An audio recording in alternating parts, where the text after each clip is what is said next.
live. Okay, welcome everyone. Welcome all Wargamers. We've got another proper hobby hangout tonight, and I'm actually going to be working on some models, maybe not loads. These are Rachel's Seraphon. Rachel sadly is not with us tonight. She's going to be maybe joining the chat later, but in text form rather than speech. But we have on the hangout the Shawn Gately from Blue Table Painting. Hey, hey! So he will be joining us for most of the show. I think he's got to dip out at one point, but he'll be back. We also have Matthew Pink. Advance apologies to everyone wearing earphones. It's fine. Pink. Hi, everyone.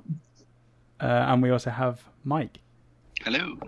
So this is the four of us. We've got a bunch of topics to go over. We have some information for 8th edition updates. We're just going to cover the stuff that we haven't already gone over and take our thoughts on that as well. If there's any more topics or questions that you want to ask us for future shows, follow the link in the description below and you can just send them to us and we'll stack them all together and we can make some shows out of it. Also, if you want to ask us some questions today or an individual on this hangout, just pop it in the chat and we'll go through that as well.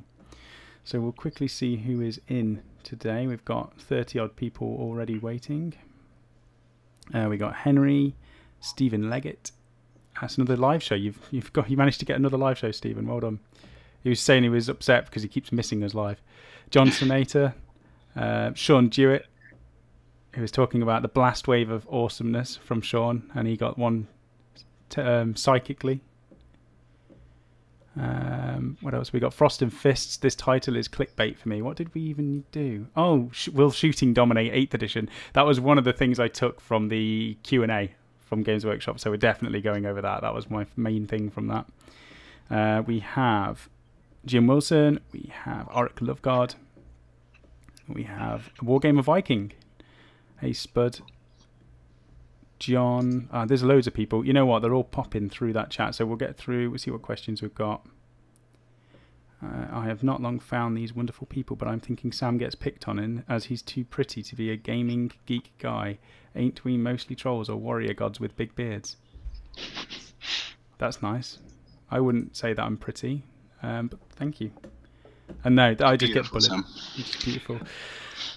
Right, so I'm going to get on with some of this painting, and our first topic, we're not going to do the 8th edition stuff straight away, we're just going to go through the topics. So the first one was, what was your favorite hobby project or army that you've ever worked on, or miniature or something like that? So we're going to go through the hangout, and we'll also go through anybody in the chat if you want to put down your most favorite hobby project or the one you've been most proud of, and just put that in the chat as well. So we'll start with Pink. What was yours? Yeah, I think for me, it's got to be the orc conversions that I did. I absolutely love those little guys because you don't have to have nice, neat edges. You can kind of just let your imagination go wild. So I had a Dakar jet that turned into like a bi-wing plane, converted up a mega armored war boss, all stuff like that. So they're great. I think, like you said, Sam, we'll do like a little showcase or something, and perhaps we'll have other people throwing their orc conversions as well onto the Facebook page. Yeah, I mean, definitely they were the first models I think I saw that you did. Just leaning over to get my paintbrushes. I was so prepared. Yeah. One of the first set of models I saw you do was it was the giant bike with the anchor trailing off the back of it with a huge chain. It was just such an awesome job. And then you did the biplane as well. And that was a really cool conversion. Cheers, mate. We'll definitely get a showcase of that soon because it's well worth looking at. What about yourself, Shawn? What was your favourite project? Well, there's been a lot. Yes. And yeah, and of course I've seen a lot of them come through Blue Table Painting. But recently, I really have I did a couple of converted jabber slides for Age of Sigmar. I have a, oh my gosh, what are they called? Putrid Blight King's army. Yeah. And so I'm actually looking for a video that I made out of them. I think I saw that anyway, recently. Is it the one with loads of conversions? Oh yeah, they were almost scratch build. I did a lot of green stuff. I made them out of a ton of different pieces, and I just really enjoyed them. They turned out so well, and yeah, I just really, it was one of those projects where you're really in the zone, where you look up and realize that you haven't eaten for 10 hours, you know. So yeah, definitely enjoyed those. And I'm looking for some pictures right now. Yeah. Well, if you can put up on the Facebook group, just chuck up as many pictures as you can, because I'm sure everybody else who hasn't seen them already would love to see them again. Oh, Or okay, sure. I would like to see them again anyway. On Wargamer Online. Yeah, on the Wargamer Online community Facebook group thing. Okay, got it. Mike, That's all for me. that's all. I was going to say, but you could talk about this a lot longer. So, what about that's been through the studio? Yeah, just let me know if you want me to fill 45 minutes uninterrupted. Well, what's your favorite that's been through the studio? That wasn't a request to keep going. I know. Anyway, I'm ready. Have you got one? Oh wait, are you talking to me still? Yeah. Yeah. I'm sorry. What was your favorite project that's gone through Blue Table Painting? Oh, this gone through Blue Table Painting. Oh man, that's that's a really tough call. We painted this giant like 20,000 point Tau army, and it had like a manta and two tiger sharks, and the manta had LEDs in it, and it just that to put it all out on the table and just look at these ranks and ranks and ranks of fire warriors with all the big stuff in there too was just, it was really quite a treat. And so, and that's really what I got in the business for, was to make these like parade armies with the pageantry and, you know, really something memorable. And we've done quite a few of those. Yeah, definitely. So that's for the studio and not me personally, though. Okay, that's cool. I mean, the Manta's a huge kit. Phil helped build one, and it was misformed when they got it from Forge World, and he had to build basically a platform just to rest the Manta on, so that it could be fixed. Basically, it's such a huge kit. I've never, you know, when you look at the pictures on the website, you don't realize how big that kit is until you actually see it in person, and then it's just overwhelming. Yeah, it definitely that definitely makes Phil a master, because the Manta really is possibly the hardest model to put together, really, and certainly to mount it. They don't give you a base or anything for it, so even the engineering required to make it stand up is really something worthwhile. Yeah, I'll get him to put up pictures of that one as well, because it was incredible. He made the stand, the rig, fixed it, built it, did some incredible airbrushing on it. So I'll get him to do that as well. Okay, so Mike, what about yourself? Mine will probably be the first time I worked on Storm Fiends, because it was something that me, you, and Dave did in the store. I don't know if it was a painting competition between the three of us. I think it was.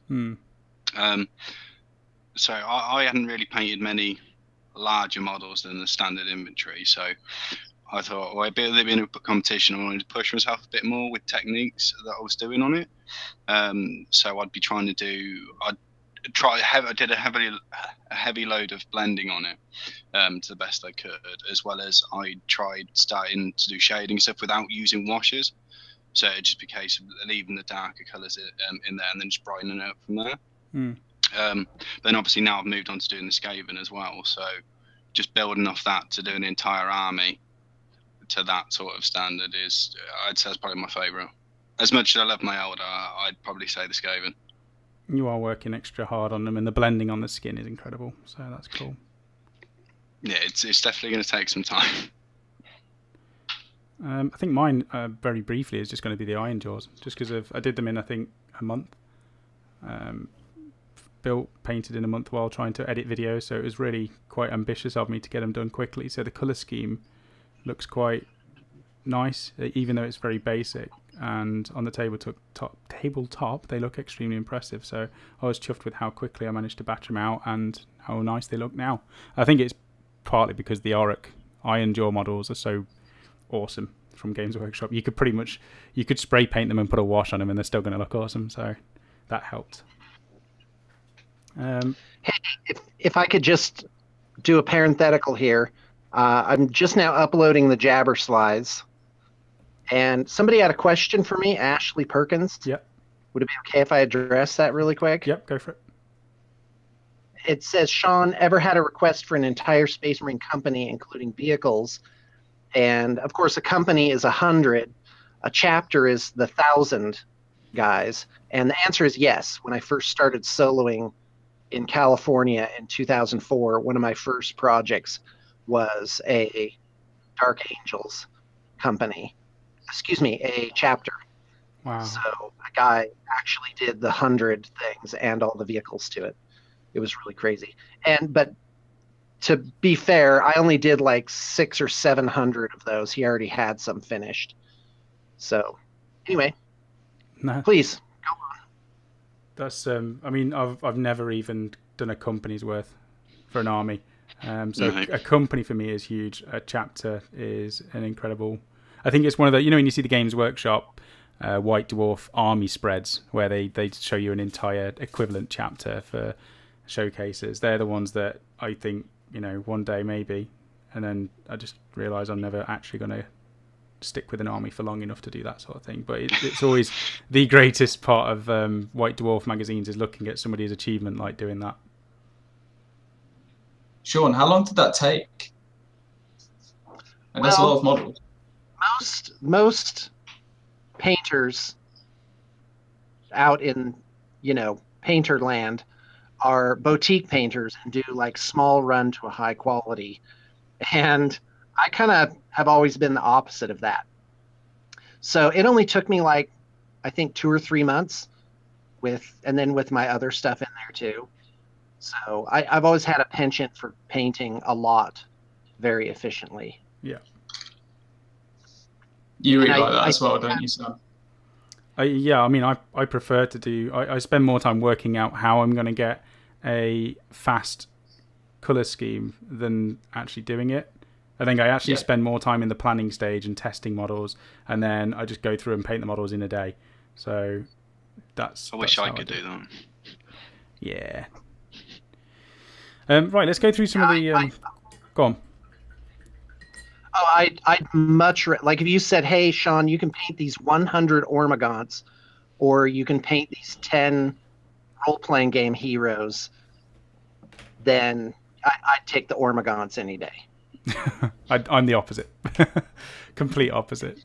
But that's why the commission painting studios are perfect, and that's why there's so many different types as well. You love the stuff that other people hate, and that's a service that's definitely worth having. What have we got? Turrican saying I'm one of the better looking... Oh, Sammy's one of the better looking Nurglings around. Thank you, Turrican.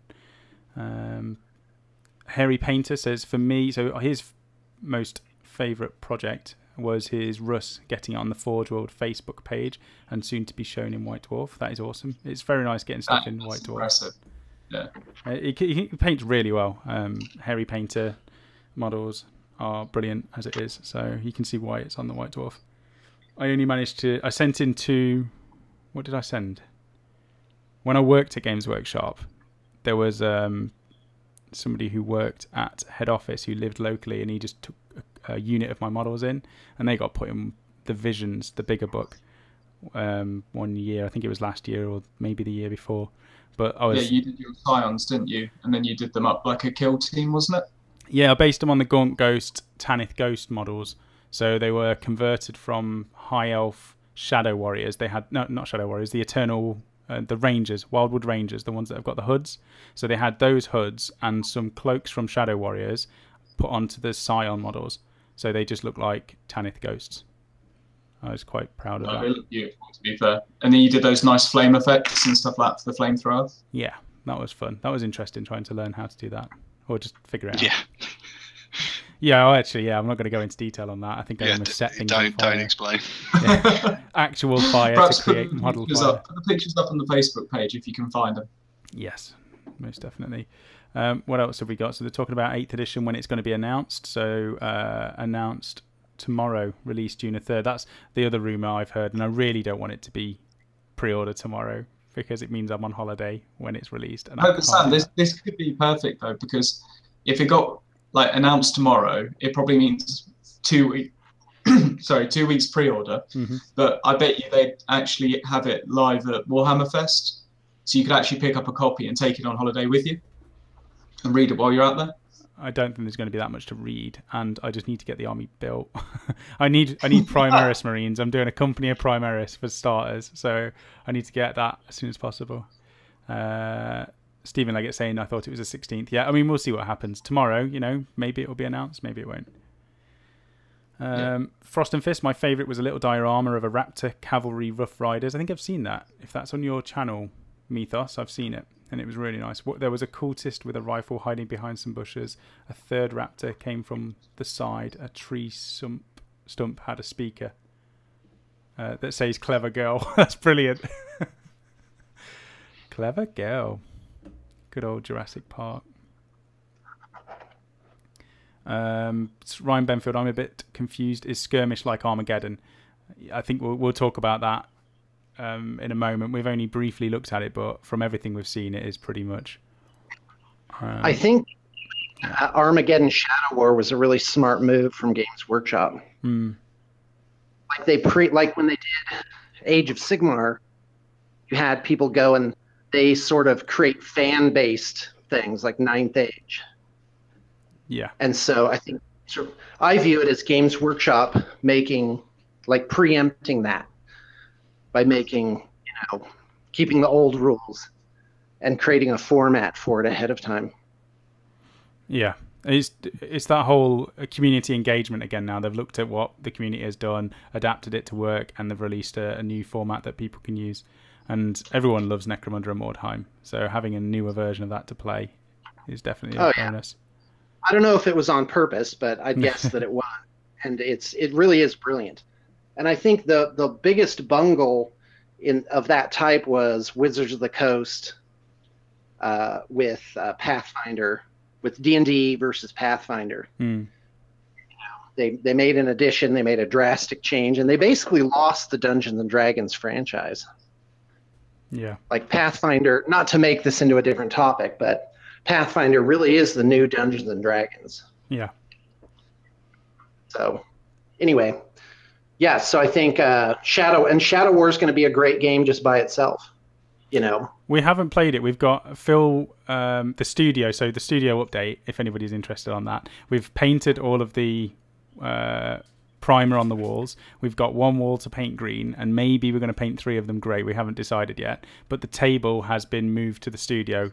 Phil's awesome studio table with lights and all sorts of, it's basically a transformer that you can play games on, so that thing's awesome. And where was I going with this? Oh yeah, Armageddon scenery. So we looked at the city board that he's created, and there's just so many towers, buildings, bridges. He's hacked up a load of the city tiles that you can get from Games Workshop, and it's just incredible. And along with all of the Armageddon scenery that we've got, we're definitely going to be playing that game soon.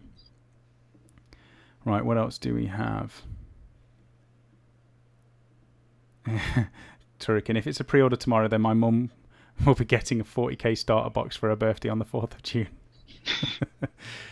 Good enough. And Phil's joined us. Hey, Phil. I think Kablams is plugging himself again. I bet someone has a video with more info on AOS Skirmish. Hey, Phil. Most likely. Stephen Leggett. What else have we got? Yeah, so everyone's happy that Phil's turned up. Primarch of the Beards has descended from the firmament to join us mortals. Jeffers72, Sam, please do not get Primaris Marines. You're better than that. I'm really excited about Primaris Marines. Don't dislike. I know we've got no dislikes at the moment. Please don't give me one. Just give us. I'm with you, Sam. I've never played Space Marines because I thought they were kind of goofy looking, and everybody does them. Yep. And with these new models, I can't get past it. It's amazing. I'm just in love with them. Yeah. I'm exactly the same. Go on, Pete. If you don't get dislikes for your Primaris Marines, if I didn't get any for my Tau, you're not getting any for the Primaris Marines, so that's okay. I'm doing Primaris. I absolutely love them. I'm sorry if people don't like that. I'm just deciding on a chapter at the moment. I think it's between Dark Angels and Space Wolves now, but we're getting closer to a choice, which is something that doesn't happen for me. Normally, it's am both. am I allowed to have a unit of them? Yeah, No. even if it's just one unit. I only want one unit. No. Just one. No, they're mine. Please. You're doing Ultramarines. You've got Gilliman. You've got every other Space Marine unit available. I am only having Primaris. You can't take that away from me. That's my one unit. I only want one unit, and I'll just never use it against you. It looks like they're going to be like core troops. Yeah. I think that's really a great move, and I'm really excited to see it. And if I do them, I definitely will have all Primaris Marines. Yep. And that's it. And as a commission studio, I'm really drooling for those commissions that are going to come in, where people are going to do away with all their old Space Marines and completely redo them from scratch. You know. Yeah, that chapter. Hundreds of models. Mainly awesome. I wonder if they're going to do Primaris Terminators. Yeah, they've got to do them all. That Intercessors is the equivalent of a tactical squad. I probably hate the sudden lack of blood pressure. Yeah. Well, they've already said there's going to be a Primaris Dreadnought, Shawn, so that's going to look awesome. Yeah, and that starter set, I looked at the starter set again, and now I've seen the scale of them. I don't know if it's just wishful thinking, and I'm looking at that starter set leak a little bit one-sided, but it looks like they're all Primaris Marines with very different variants of them. So I'm hoping it is what I've seen. They all look the same scale. So if you think any of them are, yeah, it would make sense that they all are. That's what I'm hoping. What else have we got then?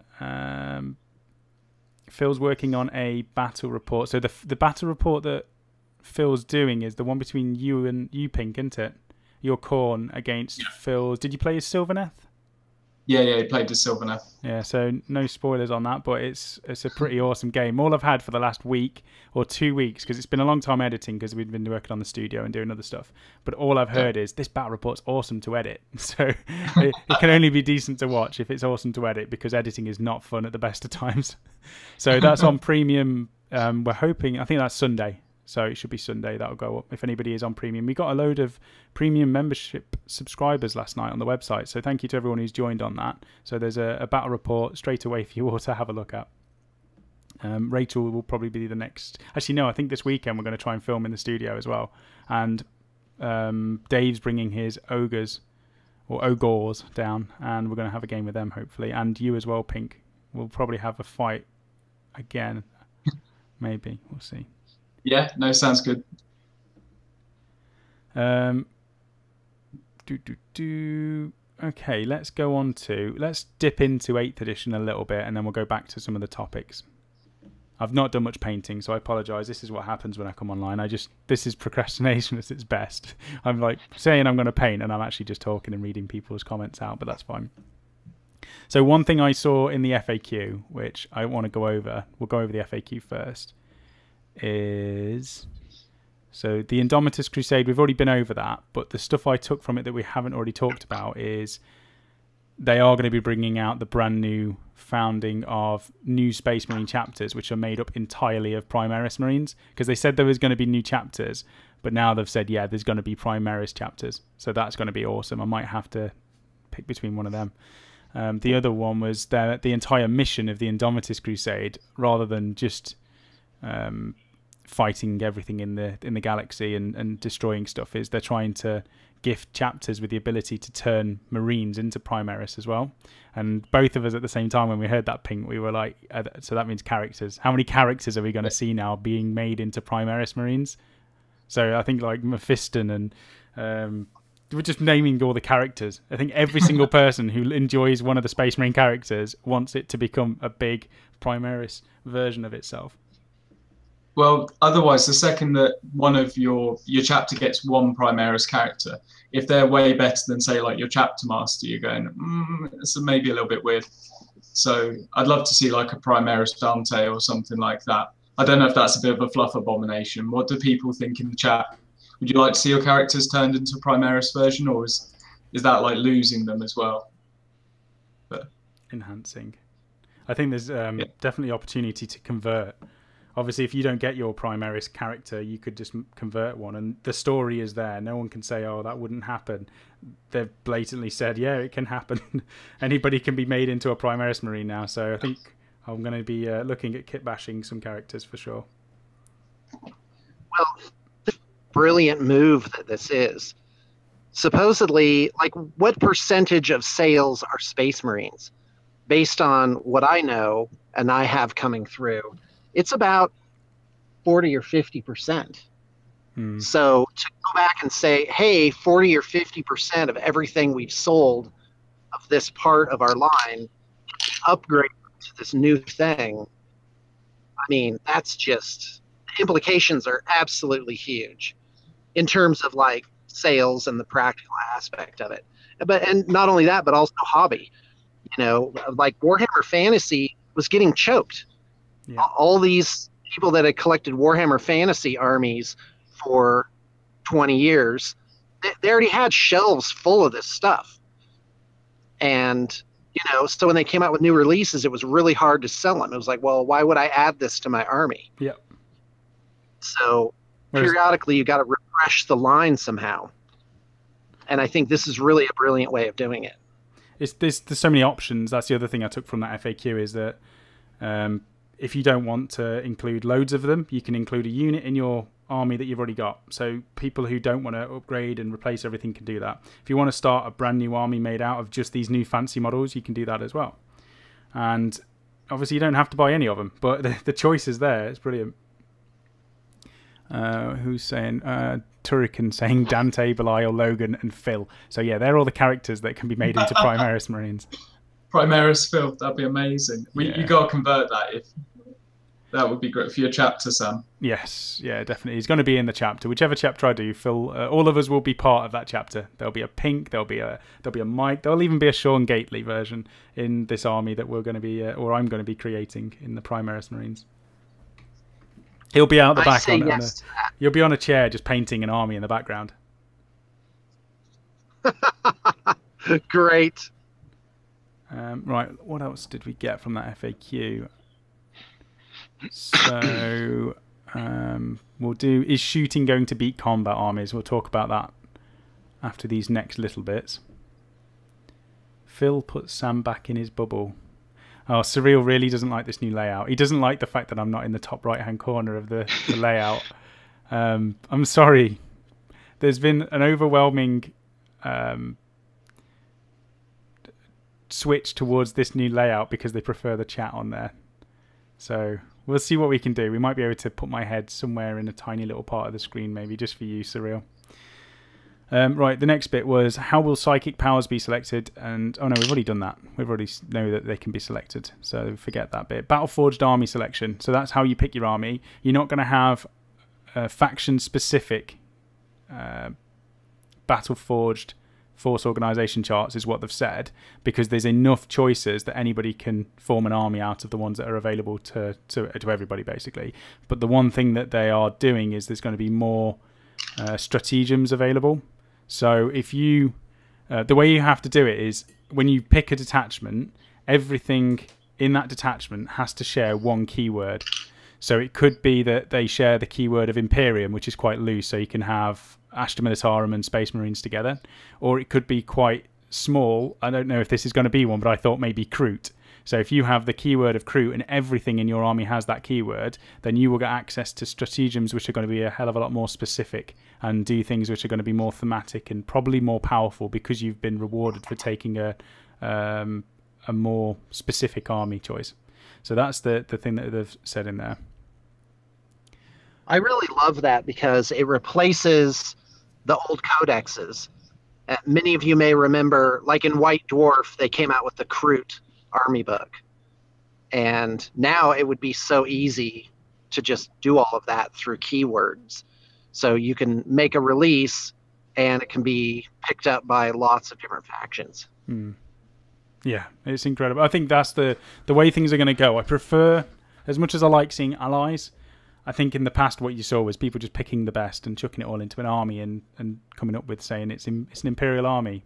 But what it was just a way to get nasty rules into an army and it not actually be thematic. Whereas now, you're going to be rewarded for taking armies which are going to look cool on the battlefield. And with the rest of the rules, you're going to need variation in your lists. We're not going to see spam anymore. We're not going to see like 30 of the same model on the tabletop, because you need variation. Well, the one thing they had said as well is that no one needs to worry about however they've decided to build their list at the minute, whether it was something from a formation or anything like that. All of the different, because there's so many different ways to build the army for the detachments, that everyone will be covered on that front. Definitely. Surreal's saying he's just messing with us. That's okay then. We're not going to have the bubble. Thank you, Surreal. We can carry on now. Stu Rat, Space Wars would have the keyword hair braids. I like that. And Turrican said the keyword beards, so we can allow all the bearded characters from all the armies to work together. So what else did we have? Vehicle transport. So transports can carry. We're going to talk about vehicles in a moment, but added on from the FAQ was that transports can carry as many models from as many units as is available. So if a Rhino's got a transport capacity of 10, it could carry 10 characters, or it could carry a 5-man unit and 5 characters, which I think is pretty awesome. You're not faffing around with units. It's got a capacity and it can fit in that vehicle what it can. What do you think about that, Pink? Yeah, I think this was pretty much needed as soon as they said that characters couldn't join units. Because if they kept it the way it was before, it meant that you could never put a character in a transport unless he was the only guy then. Yeah. So, and I think it always made a lot more sense anyways. And this means you can have 2 5-man Stern Guard squads in the same Rhino, for example. It's a lot more it makes realistic. No sense why you couldn't put them in. So. In terms of realism, if there's a Rhino rolling past a unit of 5 and 5 guys in a Rhino, and there's a character who's like, "Can you please let me in?" Nah, sorry mate, you're in a different unit. You're gonna have to walk. Like, that wouldn't happen. They'd just chuck him in the back of the van and drive off, wouldn't they? I don't know. I like it. I much prefer that. One of the interesting ones is going to be a case of whether you have to get both units out at the same time, or if they can, if it can only be like 1 per turn, because that's something they haven't gone over yet. Yeah. What were you saying, Shawn? Oh, I was just imagining the character being left behind. He's very sad. He's like kicking a little rock on the ground. Nobody wanted him. You just wouldn't bother, would you? The more flexibility, the more interesting the game is going to be. Yeah. And I've always seen artificial limitations being put on things. But of course, with allies, we saw sort of the opposite, where when you just remove all the limitations, then you end up with everyone kind of cherry picking the most mathematically powerful units. Mm-hmm. And of course, and now they've actually taken care of that in an even better way, which I've thought of for years, which is you should just have the points published separately. Yeah. And then you can, ideally online, I'd love to see them have just a website where, like with StarCraft, where, they just do patches where they just change some of the values of them. In this case, the master value of the points cost. And you end up being able to just fix everything. And a lot of times just by a few points, makes something go from terrible to not terrible. And one last comment. And the more competitive something becomes, the more those slight variations become obvious. Warhammer 40K really is a competition sport. It has like these really high levels of competitive play. And I mean, sometimes I wonder, well, if you had the Olympics of Warhammer 40K, then tiny little variations would make huge differences. Yeah. And, that's where it goes. And let's face it, even if we're playing for fun, we still spend some time, making sure that our units have some muscle. I think going back to what you were saying about the online living rule book in a way, or the points sheet, that's partly what I think War Scroll Builder or scrollbuilder.com getting involved with Games Workshop with, because you can go on scrollbuilder.com, you can do your army list through the website, and I think if they're going to be doing updates regularly with a somebody who is doing that already, I think that's only going to be a good thing, really. I think we'll go on to that now, actually. The next question, before we go on to... Very quickly, actually, let's just go over how do you record your army lists, because it's one of the questions. It matches with that War Scroll Builder. So for me, if I'm doing Age of Sigmar, I use scrollbuilder.com every single time, unless there is a army list on Quartermaster, because most of the time I'll use Quartermaster on my phone, although I've found quite often that the point values aren't always the same as what they are in the book. So I end up checking everything in a template to make sure that the point values are correct before I start using it, which I find takes a bit of time. So for me, it's Quartermaster or Scroll Builder. Mike, how do you build your army list? How do you write your army list down?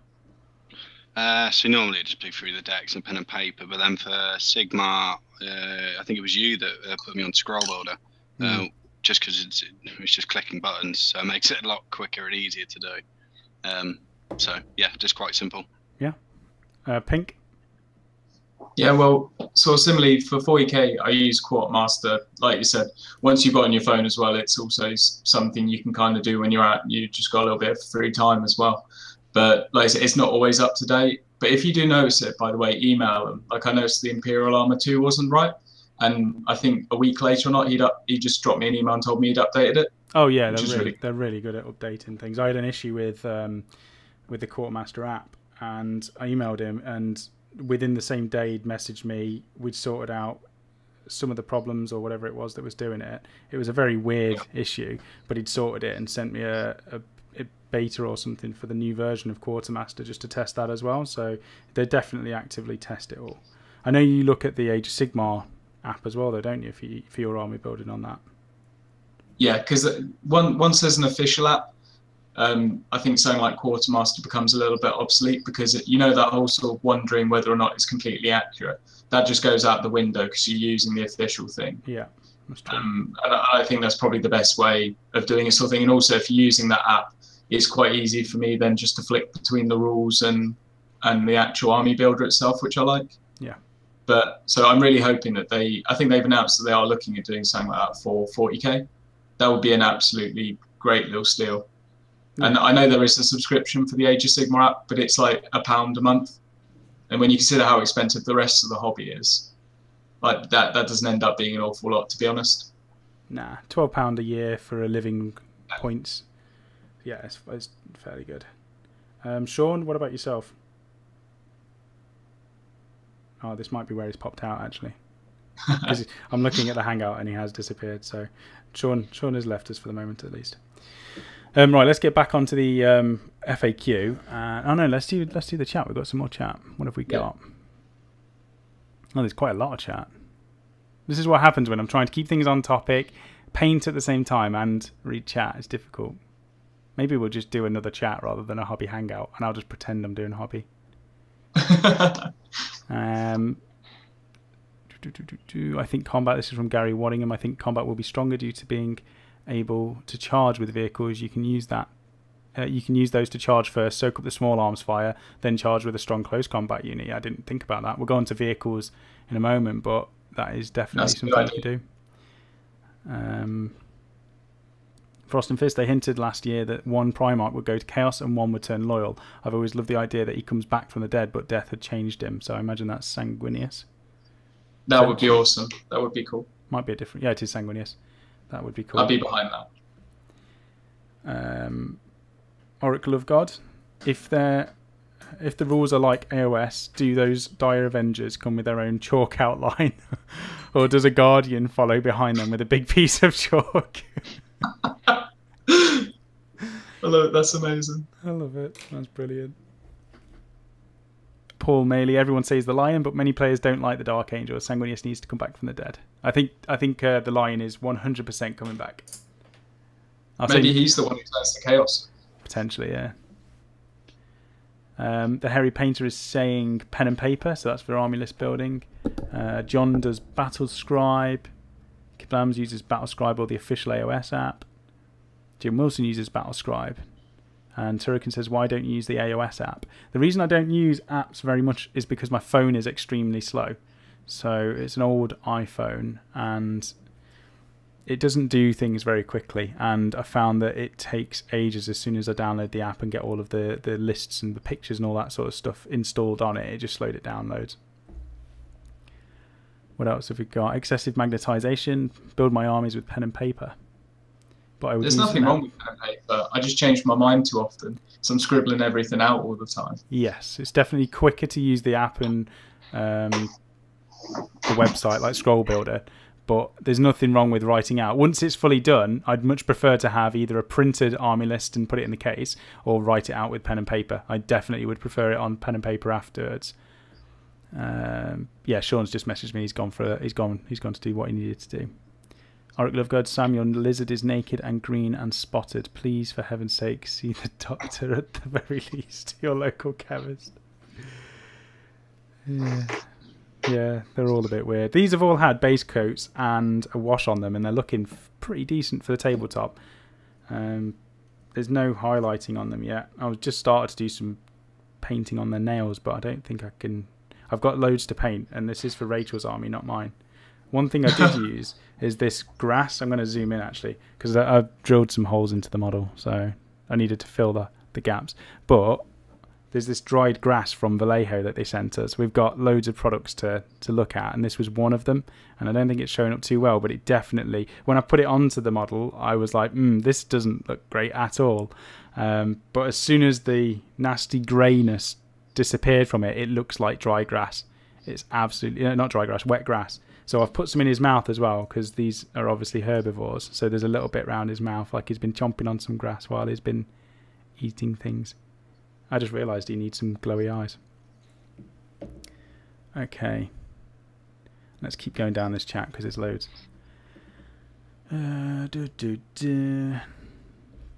Combat, did you catch the bit where they said you can consolidate? Yes, we're going to go on to that bit. I'm late to the chat. But are you planning to film a guide to AOS? Yes, we definitely are. I think we were going to get Spud down when he's available, maybe. That'd be a good one to do with Rachel, perhaps, as well. Oh, Rachel knows AOS, that's the thing. Oh, you mean Rachel teaching? Yeah.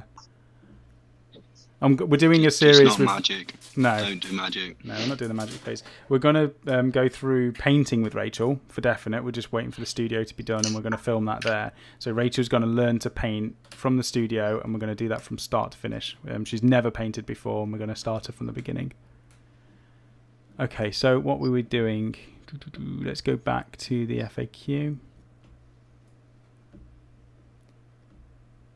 Let's look at, so is shooting going to beat combat armies?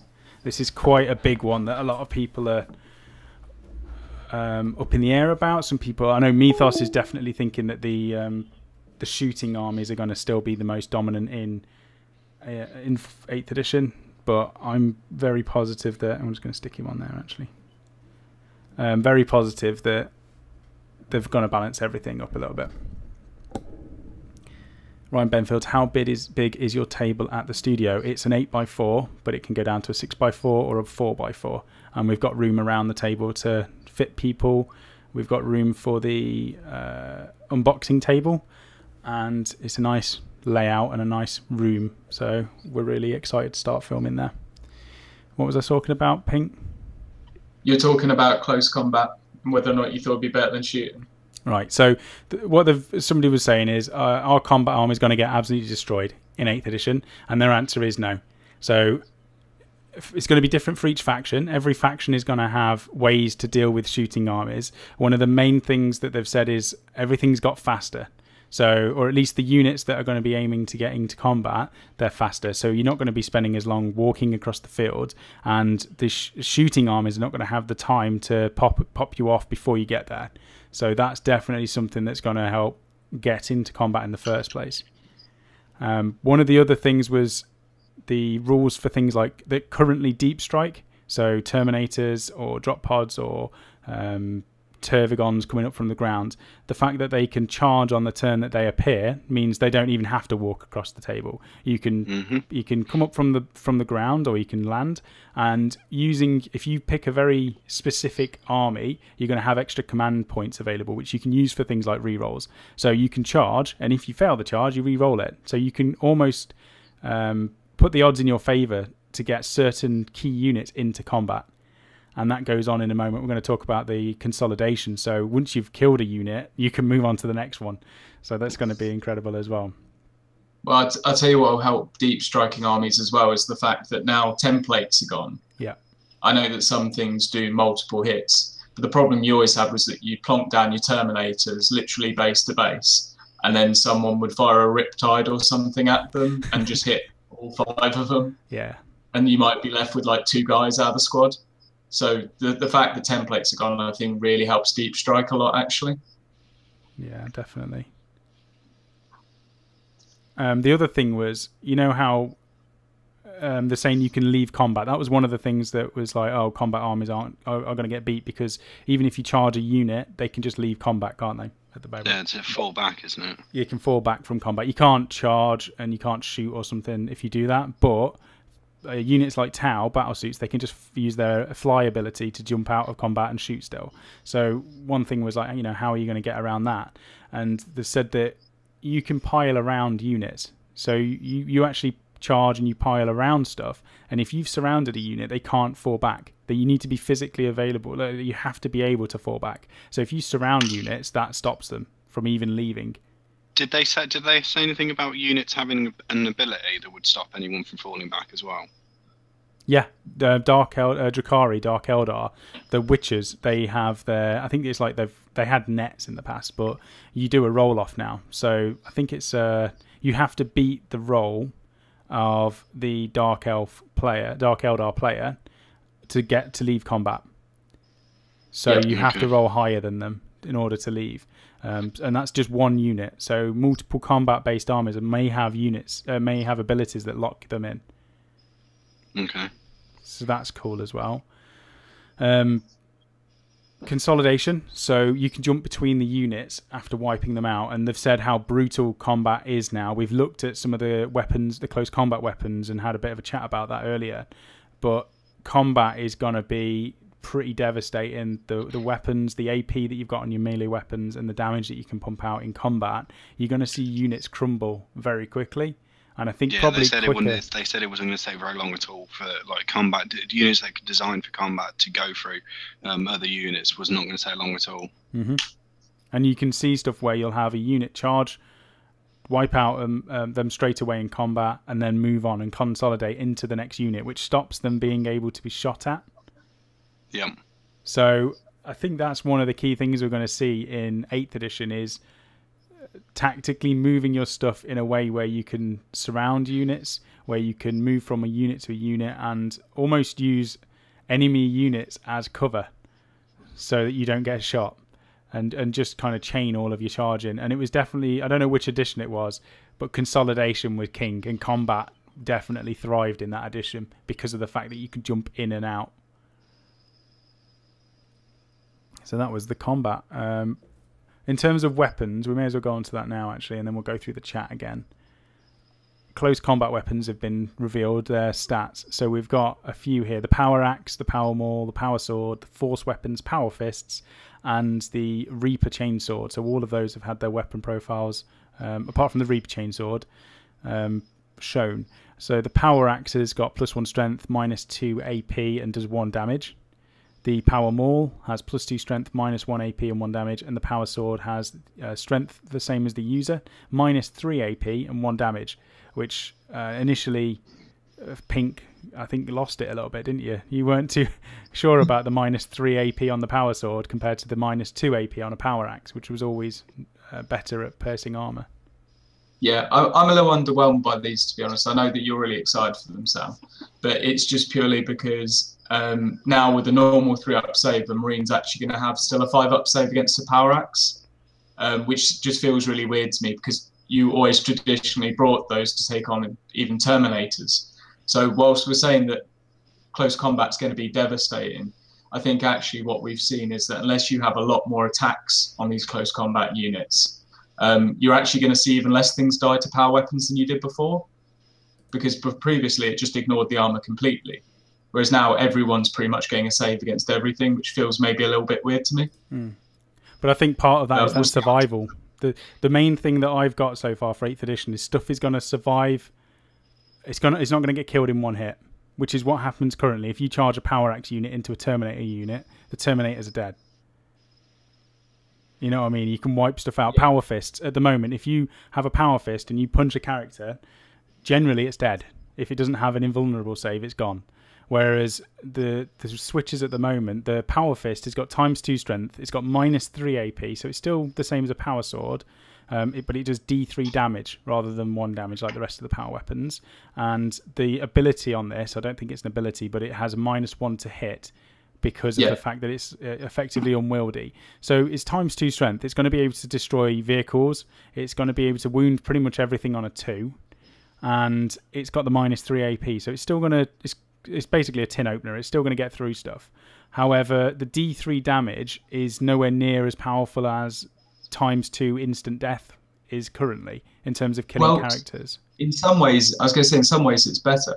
Because if you're going to be punching, say, a Wraith Knight, previously each of those would have just done 1 wound. True. So now they're doing D3 wounds each. So they've got better at killing monstrous creatures, worse at killing vehicles, but perhaps that just making vehicles better because they did tend to explode a bit before. And you know what, like as well, making your characters more survivable, which is nice. It's also not... That's just one attack. One attack could do D3 damage. Yep. If you've got characters like Marnius Calgar, 2 Power Fists, how many attacks is he going to have? Is he going to have 4, 5, 6 attacks, which all could potentially do D3 damage each? Yeah. So I think we're going to have to try it and see what happens. But I think if they had... Because we were debating whether instant death was still going to be in the game. I don't think they're going to have it in there, because otherwise you've got these wounds, characters with like 8, 9, 10 wounds. If you have a Power Fist and they have toughness 4 and you punch them with, do 1 wound to them, they're not going to die from that. The idea is that stuff won't die in 1 hit and they're going to be a bit more resilient. But these weapon profiles are definitely higher than what we've seen for a lot of the standard sort of equivalent ranged weapons. You look at a bolt gun, and a bolt gun doesn't have an AP. It does 1 damage. It doesn't have extra strength. If you compare that to a power sword, and we don't know the points cost on any of this yet, but a power sword already does -3 AP, which is, you're going to get in combat and start shredding anything that's got armor on it. Yeah, you said something interesting earlier, I thought, which is I'm still comparing everything to what it was in 7th, and then that's why I feel like sometimes some things have been nerfed, whereas you're just looking at it fresh. And perhaps that's why you're more optimistic that these things will work out. And I think you're right to some extent, because we don't have all the information. Yeah. Zach Daniels brings up a really good point, is what I said earlier, is he said his issue with power weapons is actually a modelling one. Like, loads of people did power axes, myself included, and that was for Horus Heresy because of the amount of artificer armour going around. But now actually maybe I'm thinking that swords is more optimal. So I might need to remodel some of them. They were optimal for killing Terminators, weren't they, though? Whereas now they're optimal for killing something else. Every weapon has got a use in 8th edition, and just because people take Terminators currently in 7th doesn't mean that they're going to be used quite prevalently in 8th edition. So I understand what you mean. Like, you've got a load of weapons which are useless for what you're going to be using them for in 8th edition. However, everything has a use in 8th edition, so it's not like they're going to be... They've tried to get away from there being an optimal weapon that you will take as an auto include right over something else. So it's not like they're useless. They just may have a different use now.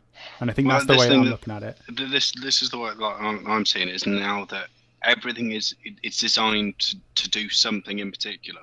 So you're going to see a lot more varied lists in the way that armies are built now. So you're covering all factors of the game then, of what you might come up against. Which is, I think that's going to be amazing for all the different armies and units you might not have previously seen very often, now coming back into the game. I just think it's going to be so much more fun.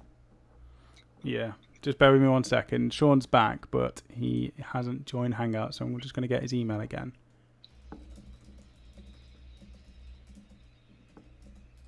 Not on YouTube, but on Facebook, Shawn.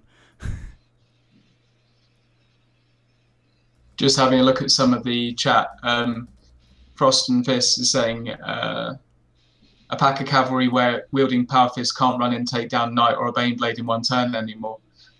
Actually, I think that they still might be able to, in all honesty. We've already seen that the Imperial Knight, for example, doesn't have a invulnerable save in close combat. So No, it's only got it in the shooting phase, and that's now rather than on. It doesn't matter what facing the unit is that's shooting it from the shield now. That's all the way around. It gets an invuln from ranged attacks. Yeah. So every one of the guys with that power fist is hitting on a 4-up. Is probably wounding them on either a 4 or 5. Sorry, I can't remember if it's toughness 4 or a toughness 8 or 9. I think it's 8. I think. Yeah, so wounding on 4s then. And he's only going to be able to save on a 6. And each one does D3. You're probably right, actually. It's probably not one round of combat. They'll make a good dent in him, I would have thought. Yeah, it was that was. I think that's what they were saying in the focus on the Knights today. Was that is the one thing that Knights would have to go careful with, is being in combat.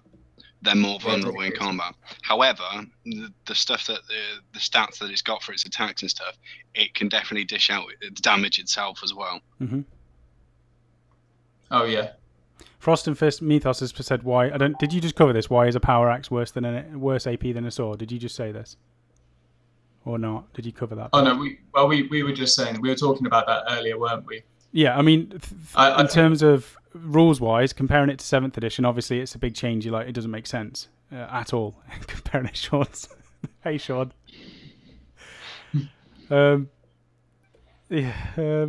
was I saying? I get distracted so easily. I'm so bad. So yeah, comparing it to 7th edition, it doesn't make sense. However, looking at it realistically, I don't know, I was thinking weapons. I'm not great on my weapons. I don't know realistically in medieval times whether certain weapons would do more damage, but I've always thought a sword would be able to pierce armor a little bit better. An axe would do probably more damage. Once it cuts through, it's going to shred your skin and things like that. A power maul would just shatter everything. So I think maybe they looked at it as, what is this weapon and what would it actually do in comparison to something else, and then made some rules for it, while trying to keep it as close to 7th edition as possible. Well, now they got rid of initiative, they had to have a way of distinguishing between the sword and the axe as well. I think it makes sense that the axe gives you additional strength. So Shawn's come back for the best part of the show. It's weapon talk. Yeah, we're talking realism now. Yeah, I know it doesn't make sense. It's galaxies. No, I love aliens, it. But I love it. One time I was down at my local game shop, and some nerds were really heating it up with a "Do minotaurs have breasts?" argument. Or udders instead. They have udders, Yeah, that's another conversation. That's another topic. We could do a whole show. I think that's very important, and you should devote an entire show to it. We will, and you can guide us through that. Watch now. All your comments are going to be derailed on. Yes, that's fine. That's fine. What else do we have? Chaos commence. But I did have a comment they released today, the weapon profiles. If you notice, they all add up to 3. Like a -3 save, or +2 strength, -1 save. So it's 3 units. So they really do fill different roles. Yeah. Like, do you really need to knock off that armor save, or do you want to get that additional strength? And the strength toughness chart is not linear anymore. Mm-hmm. It's got weird sort of wavering areas in it now. So, better math crunchers than who am I kidding? I'm one of the best. Are going to have to really sort this out. Because the nerds, the collective hive mind of 40K nerds, is just going to chew all this stuff up. Well, that's what we're here for. I mean, Pink is incredible at this sort of stuff. And I was saying before, Pink is our tactics, knowledgeable, intelligent, crusher of numbers. If anyone's seen, what was it, World of Warcraft, Leroy Jenkins, at the beginning of that clip, they're like, a number cruncher, that's Pink. He works out statistics and percentages very quickly. It doesn't work out well for him, Sam. Don't use that as an example. Yeah, we're not okay. He's not going to lead us on a raid or anything. That's not what Pink does. But in terms of working out what weapon is going to be better, Pink is definitely going to be one to have a chat about forming an army list. The best thing is, though, Pink will make an incredibly theory hammer list. Math hammer, not theory hammer. Math hammer. And he'll get it perfect. And he'll just get battered every single game he plays just because of the roll of the dice. So That's one thing that you will see from time to time with Pink on any battle report. I don't actually know how the game went with you and Phil, which is going up on Premium on Sunday. But obviously no spoilers, but I don't know how it goes, and I'm interested to watch it and see what happens. Yeah, no comment. Okay. Next, weapon-wise, force weapons. So they're the same as the power weapon equivalent. So if they're a force axe or a force sword, they're going to have the same stats. However, rather than just doing 1 damage, they're going to do D3 damage, which is just going to be incredible for Grey Knight armies. Everything's getting made powerful. I'm not worried that everything looks really good at the moment, because that is it. Every time they release a new rule, you go, oh wow, this is amazing. They've made that better. But they're doing it for everything. So maybe everything is getting bumped up. Reaper Chainsword, that's got a flat damage of 6 per wound that it does, which is just devastating. So knights are going to just chew through anything. Not infantry, however, because obviously if you do 1 attack and you do that 6 damage, and you've done that against a Cadian, you're going to absolutely obliterate that Cadian, but it's going to be a waste of 6 damage when you could have attacked a tank or a character with that instead. So the damage doesn't carry through. From what we've seen, all of the damage allocation is done. You get to choose where you allocate the damage as the receiver of damage, but it will only, 1 attack can only ever kill 1 model. That's great. I love that, by the way. And that's a huge balancing force. Mm-hmm. In terms of choosing weapons for the right job, definitely. Because initially we were all like, no, that doesn't work. Playing Age of Sigmar, it is different. Sam, can you move the model on screen so we get a different view? Yeah, I am really sorry, everyone, because this is supposed to be a hobby hangout, but there's so much to talk about, and there's so many of you chatting away that I don't want to just ignore you and sit and paint, so I apologise. One day, maybe on Twitch, I'll just sit and paint and not actually talk, and you can just watch me like some weird thing. That'd be great. All right, let's mix this up. We're going to chuck in this skink dude. He's going to ride a Troglodon. We've got some snakes there. There we go. And we've got a little bit of a purple wing.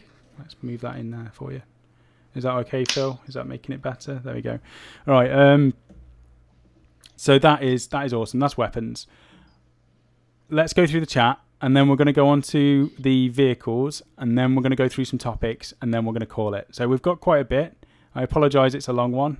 Well, I'm not actually. There's loads of cool stuff to talk about, so it's great. I apologise to everyone on the Hangout if I'm keeping you. If you've got stuff to do, please feel free to just drop out and come back. No problem at all. We've got a lot of udder talk, so well done, Shawn, on that. A lot of what? Udders. Udly, unbelievable, udderly. Udders can be sexy. Oh, fantastic. Yeah. Good. Started that one. And udder pun, too. Yes. Right, I'm going to have to go back up the great. chat. I've missed loads. I'm sorry, everyone. Wow, I've missed loads. I just want to see the world. Can Phil solo play so he can emerge victorious? I believe he loses so often because his pre-game ritual is to trim the beard. Yeah. Hold on, I'm going to go look that up on Urban Dictionary right now. Okay. What else have we got? That's more about when it's going to be released. I think everyone is just waiting for this 8th edition to launch. There's so much speculation, on the date that I'm not even too worried about the date now, other than if I'm away. That's the only thing I'm bothered about.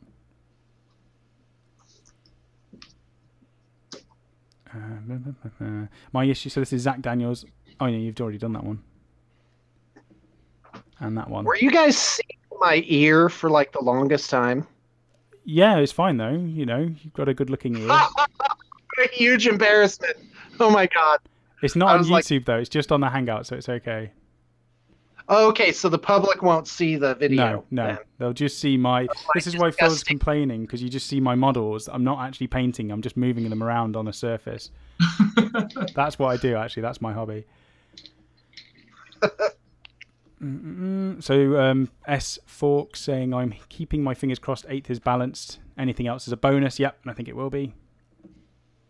Okay. Here we go. Zach Daniels. Real life axe was nearly always better at AP due to the weight behind it and smaller area of hitting. Swords relied on the point, and it was hard to get enough power behind it to go through the armor. Okay, I told you I don't know weapons. Thank you, Zach. GW messed that up then.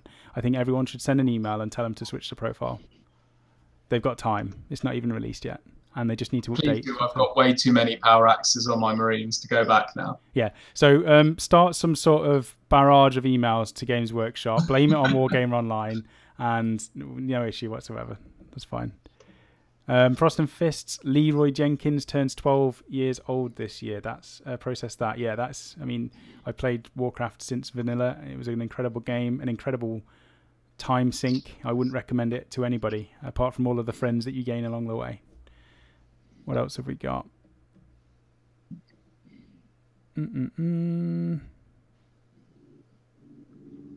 That's the sand paint style. Just move them around the surface. Yes. Isn't moving models around on a surface called playing the game? Oh yeah, see, I'm playing a game right now. This is still Hobby Hangout. Thank you for the backup on that. Okay. Let's get back onto what we're going to talk about now. Vehicles. So that was the next thing. We'll probably go over this one a bit quicker, and then we're going to go into some topics. Some more lovely topics. Actually, I'm going to answer that one first. Jamie Bates. Do you think weapons only killing one model per attack should transfer to AOS? No. I like it as it is. I wouldn't mind that, actually, to be fair. But depending on how it goes. I haven't thought about it. I'm saying no just because I've learned the rules and it's in my head and I don't want to have to change it. But then if you think about it, obviously I'm going to be playing 40k a lot soon, and then I'm going to go back to Age of Sigmar and I'm going to mix it up. So maybe them both having the same damage allocation would help in terms of remembering. Because it is a simple thing, but you know, you play a certain game over and over again, you play the next game and you carry over some rules. And even though it's simple, you don't want to keep forgetting it.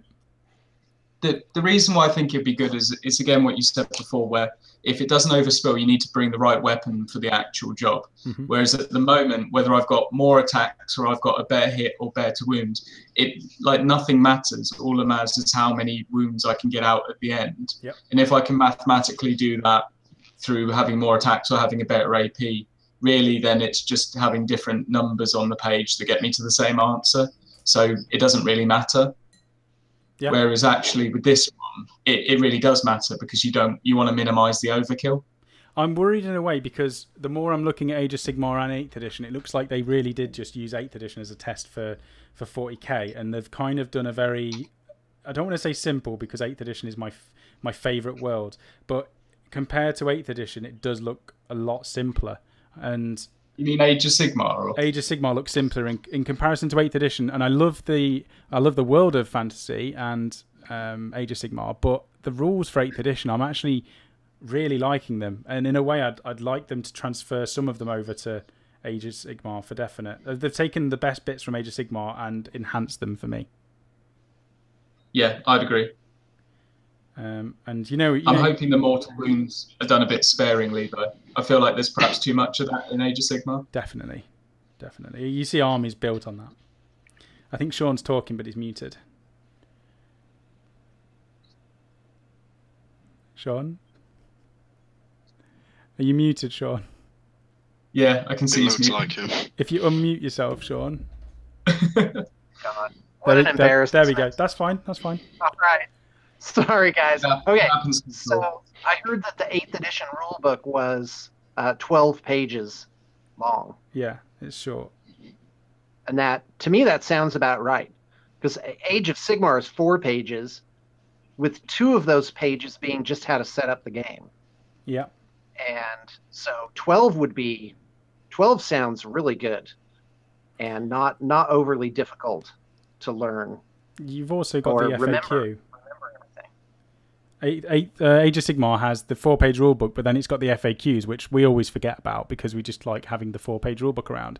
If 8th edition 40k has got a 12-page rulebook, I imagine that's going over it again and again and again and not worrying about having a FAQ so quickly after launch because they've got all of those issues in there. So a 12-page rulebook looks a little bit more rounded to what is going to be a complete game. Yeah, it does. I'm really very excited about it. Have you guys covered vehicles yet? We're going on to that now. It's going to be amazing. Oh, okay, great. Because to me, that's very interesting. Like that's the vehicles changes seems like the giant thing, the big bombshell. Okay, we'll go on to that. We'll have a look through. Let's have a quick look, see what else there is. If you take away the wound overspill, then this will really just be a game, a shooting game. Yes, that's the other thing. I think having the damage allocation the way that it is at the moment, where one attack can only kill one model, it means that combat armies are going to be able to get into combat, which is awesome. If GW argue the point, I've been hit with axes and swords, so can talk from personal experience. Also a lance, wouldn't recommend it. There we go. We've got weapon expert Zach Daniels here, so that's good. Henry's asking, are you entering Golden Demon, Sam? Definitely not with this, Henry. And I probably won't have time to do Golden Demon. I would love to be able to paint to a competition level. One day maybe I will have the time to sit down and properly spend more than a few hours on something, but there is just too many battle reports and too many armies to paint for me to slow down at the moment and learn new techniques.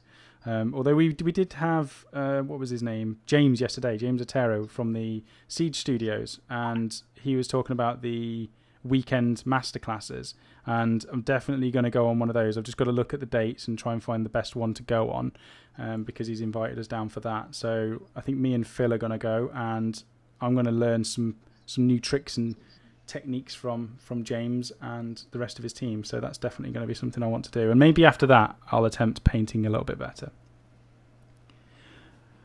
AOS really easy to understand.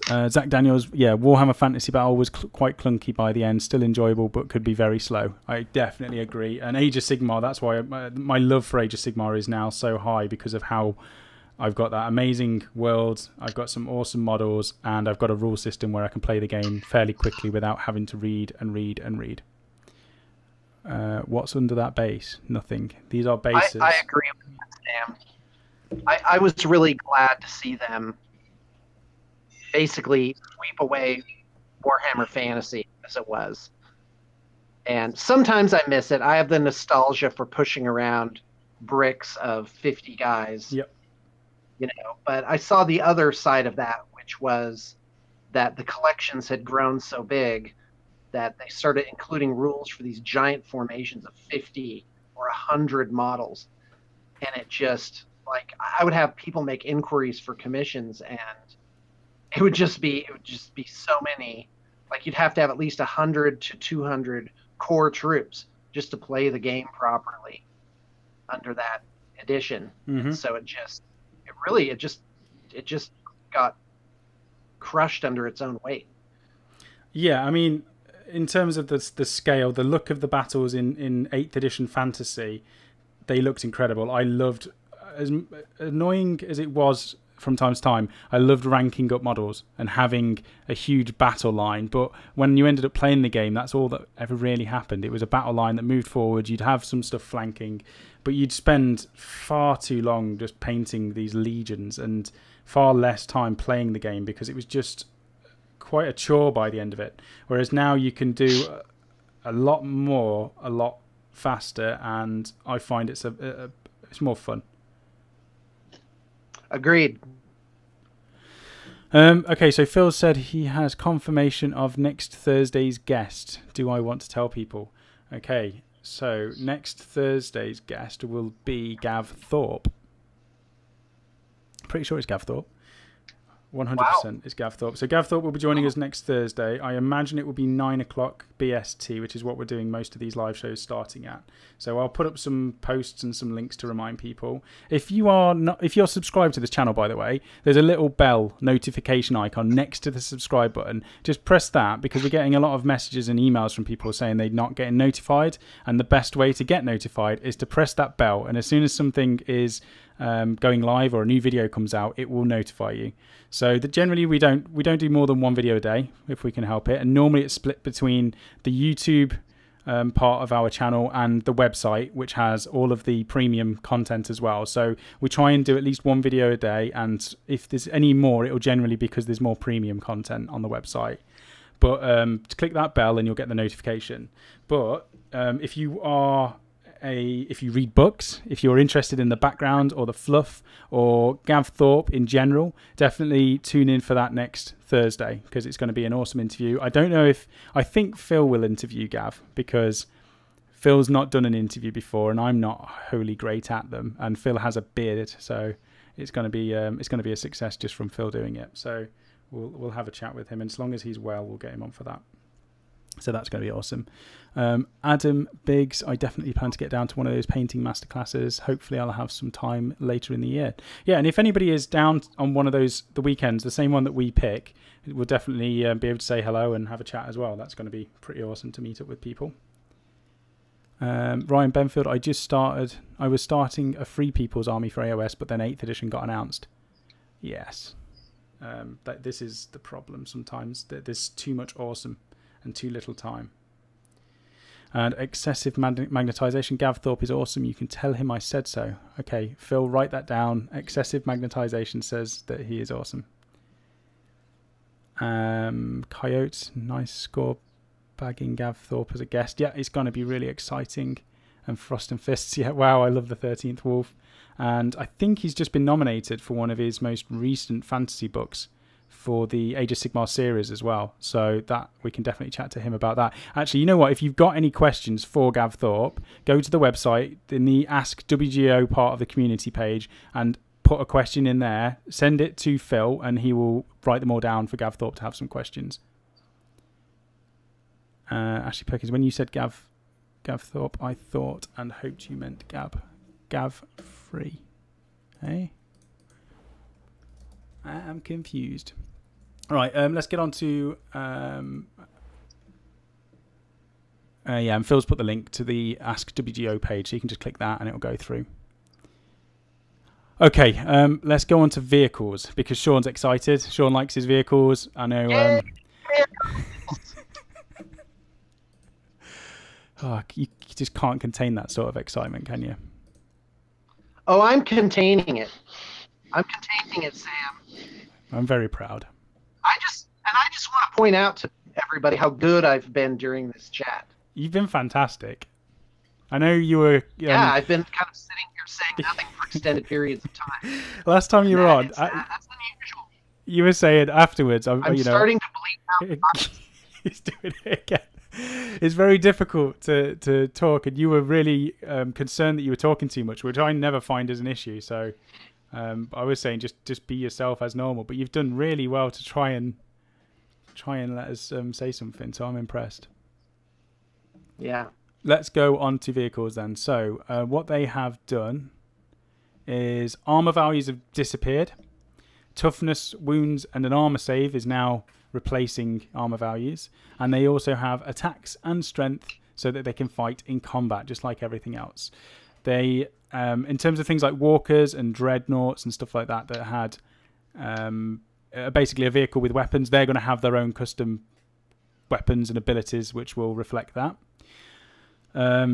They will be following the same rules as everything else in the game, which is the same. You know, if you've got a heavy weapon and you move, you're -1 to hit. So they follow the same restrictions. However, a lot of vehicles will override that. They'll have something that allows them to ignore the -1 to hit.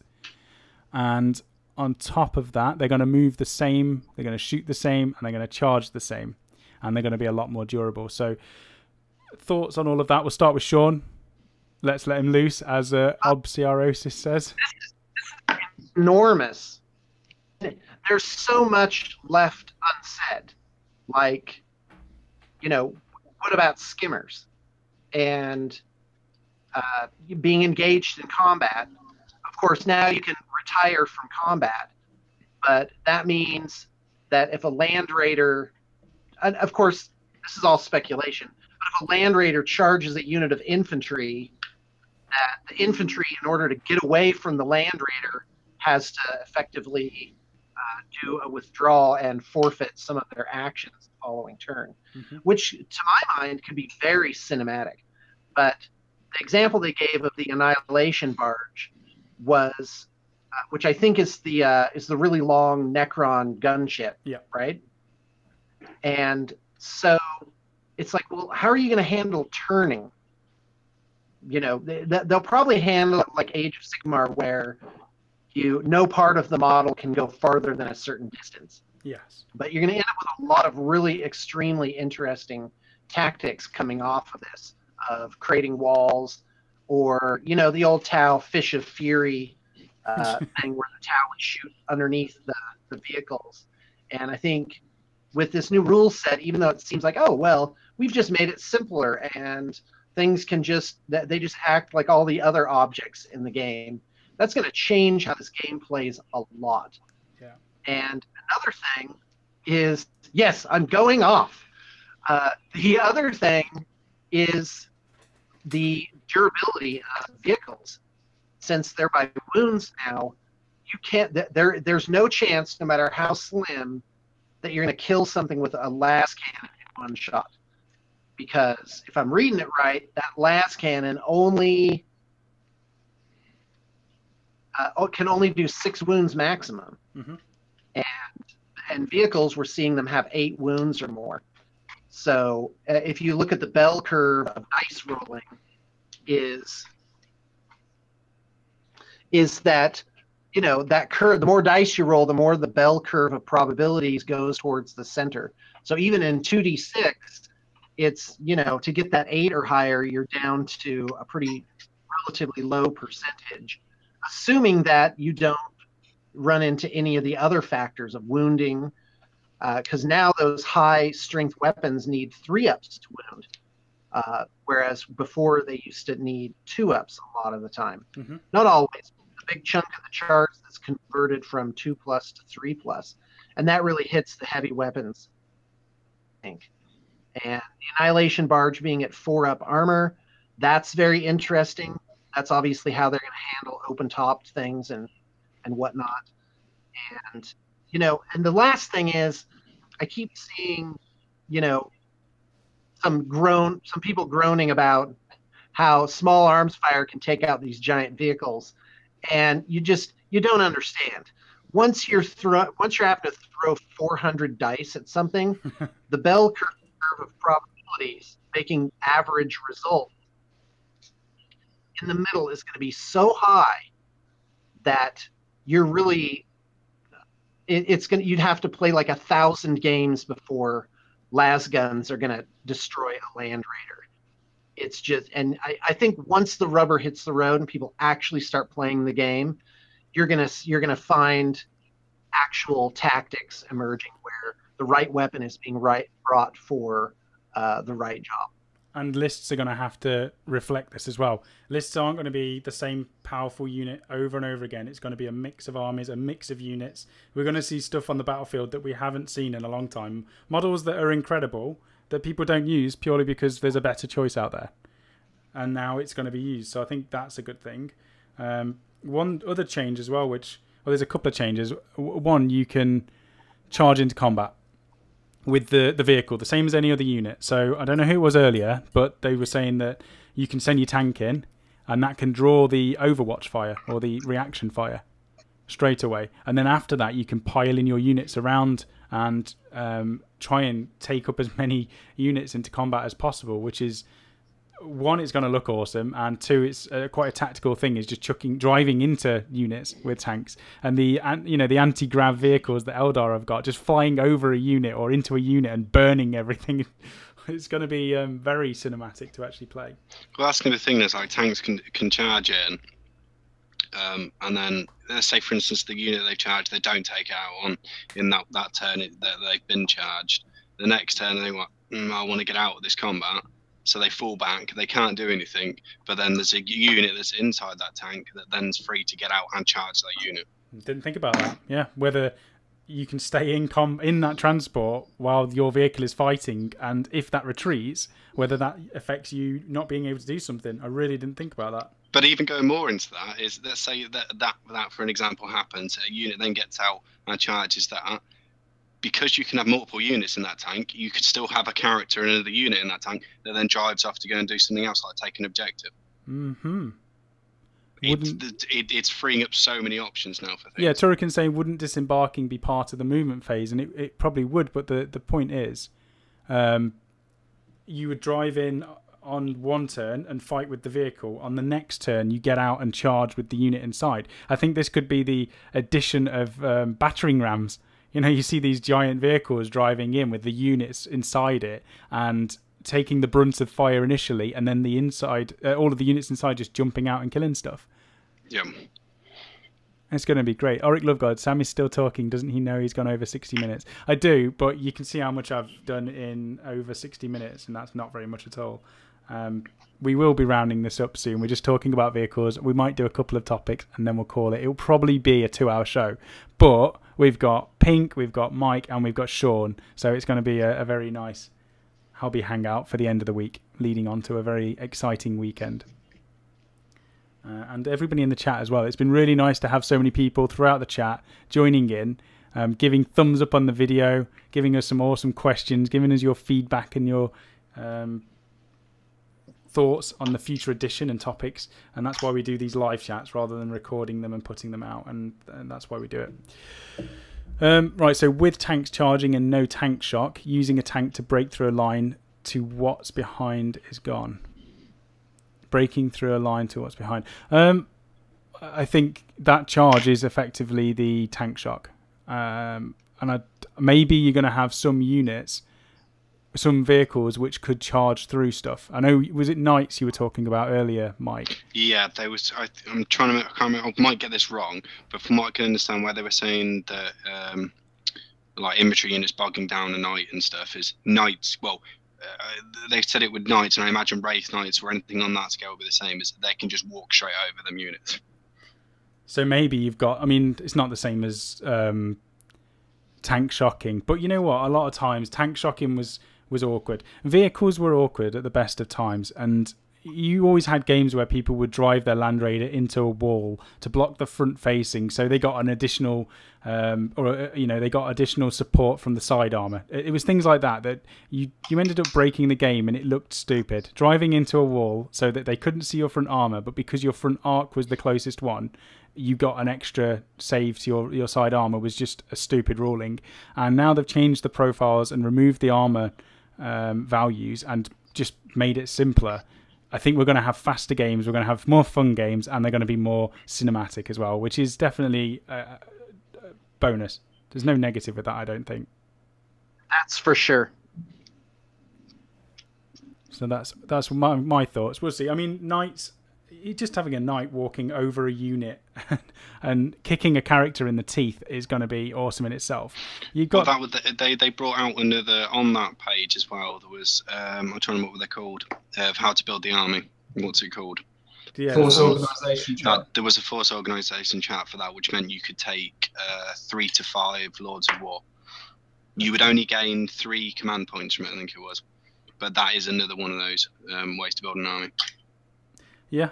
So they're going to be in. And the other thing as well, going back to Shawn's point with the lasguns being able to take down Land Raiders and bigger vehicles, when it happens, which will be very rare, how awesome would it be when your guardsman has just finally picked through the tiny little hole that's left on the Land Raider and popped off the Space Marine inside? Those sort of moments are going to be memorable, and you're going to remember all of it. Definitely. Rather than having dice rolls and worrying about all this sort of stuff, you're gonna go to your mates and say, "Oh, we played a game yesterday. It was awesome. What happened? Oh, I just basically blew the Land Raider to tiny little pieces and picked off the Space Marine driver with a guardsman." And it's going to be like, right, that is what this game is all about. It's not breaking rules. It's not trying to make some nasty combinations, although you can still do it. It's about the cinematic play of the game with awesome models, and where you can use every model you like and play with toy soldiers, and that's what we all love. What else do we have from vehicles? That's pretty much it for vehicles. Let's do what topics have we got, and then I think we probably could round this up unless there's more in the chat. Let's see what's going off in the chat. Question for Shawn. So this is from S. Forks. How has 8th edition been received in the US? I'm seeing quite a few complaints on certain forums. So how is it in over in America, Shawn? Well, if I may, let's talk about complaining in general. Okay. And being upset about something feels better than being depressed and powerless. Yeah. So that's my theory on rage in general and nerd rage in specific. And it's the same story every single time, that there's a certain percentage who have a hard time sort of wrapping their heads around what's changing up in the game. But of course, the fact is the game has changed a lot. And me personally, in my circles, Can you guys still hear me, by the way? Yeah. Yep. Okay, great. In my circles, I actually am seeing 8th edition being received very well. And they certainly didn't make as big of a change as from Warhammer Fantasy to Age of Sigmar. That was an enormous leap on every level of the game. The models, how it was being supported, and of course the game system. Of course, Warhammer Fantasy, and I do believe Warhammer Fantasy was first. And if you look at early editions of 40K, they brought a lot of those rules over, especially for morale. And so the game has just changed in every edition. So the question is, how much of a change has there been? And for 8th edition, I think it's changing in all the right directions. And to answer the question, how is it being received in the U.S.? I believe very well. And I think here we're going to adapt to it a lot more quickly. We have a really great tournament scene, and those tournament organizers and those competitive players, they're not going to go away. I think they're going to really take it in stride. And with their podcasts and their blogs and however they reach out to the community, you're going to see them really lead the way in how the game's going to shake out, the meta, so-called. I think you end up seeing, especially on social media, like you say, people like to be able to complain and have their voices heard, and you generally see negatives more than positives a lot of the time. You'll see the threads blow up when there's an argument, and generally it's about something having a complaint against it. They're never going to get it perfect. Someone's always going to be unhappy with something, and I think it's very difficult for any company to get everything right for everybody. So when there's any sort of change, especially to something that people have done for a long time, there's going to be speculation as to whether it's going to be a good thing or a bad thing. And generally, because it's something new, people don't like change. It's going to be a bad thing until it's been played and tested. And then, in 2-3 years from now, everyone will have just probably gone, why was I even worried about it? This is the best thing to happen. It might not. It might be the worst thing to happen, but I'm pretty much 100% sure, actually, that this is going to be a very good thing for the hobby in general, Games Workshop as a company, and just as a 40k player, to be honest. I think it's only going to bring good things. What else do we have? Shawn is keeping his energy level lower than usual. Be cautious. Turrican, I'm putting dozer blades on all vehicles and charging everything. Yes. Patrick Metzger, what is that in relation to? That will be great. I enjoy your AOS battle reports a lot and would like to play it with Phil. Well, Phil will be at the studio. I think we've already spoke before, Patrick, that we can definitely arrange games in the studio as soon as it's finished. We'll organise that and we'll get you over for some games. What else do we have? Getting overwhelming CC units into where you want them with fast assault transport spam could be a real power. Yeah, and I think we're going to see units like Dark Eldar and Eldar with their fast-moving transports. Just their ability to fill gaps on the battlefield is going to be something that's going to be really a key strength to that army. What else do we have? All right, let's go down this a little bit. Your AOS battles are all played with 1,000 points, but I saw your models and was wondering if you will do bigger games. We're definitely going to do bigger games. For now, we're trying to get as many 1,000-point armies as possible in the studio so that we have variation of armies. We don't want to just keep playing the same stuff over and over again. And unfortunately, it takes us a lot of time to paint in between filming battle reports. It's me and Phil basically who have to do all of the editing, all of the filming, and a lot of the painting. We're trying to get Mike on board. He's doing his Skaven army, and Pink has done his Cornblood Bound, and he's working on his other armies as well. So as a whole, we're trying to get a mix of armies to play, and initially it will be 1,000 points, but we're going to go up to probably 2,000 point games, and maybe not much bigger than that for our battle reports, because we want them to be an hour to an hour and a half long, and that's with the the introduction, the army overview, and the game. And then on the premium part of the website, we'll probably put a post-game chat where we go into more detail. Me and Pink have done one before. I think there's one for this Sunday as well that Pink and Phil have recorded, where they just go into a 15 to 20 minute chat about the game in more detail. So we're definitely looking to expand those. Specifically, his mic is wonky. Whose is that? It's probably mine. I'm not sure. Right,